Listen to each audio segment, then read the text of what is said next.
to getting spam, but at the same time, something told me this is not right. And when I looked, it was my daughter's email account that had received that message. That email was meant for Cliff Ford's 12-year-old daughter, sent to her in January by an unknown man who befriended her in a social media chat room.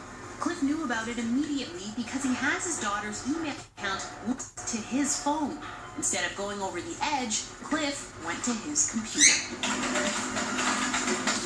I basically took over my daughter's profile and conversed with this guy in the chat room as my daughter to try and get as much information about him as I could.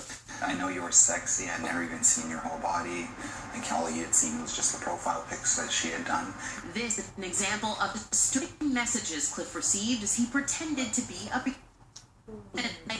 It turns me on a lot now that you are 12, and I want to kiss you and hold you. But Cliff continued to pose questions and got the answers. 3 days later, home address with work.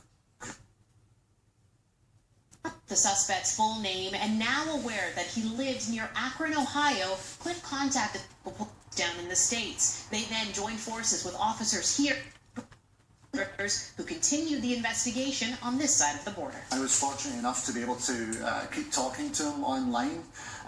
He obviously thought I was a 12-year-old.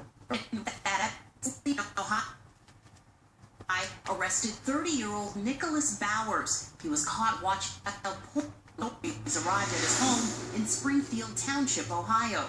It was also discovered that Bowers was the main source of a local child porn sharing system.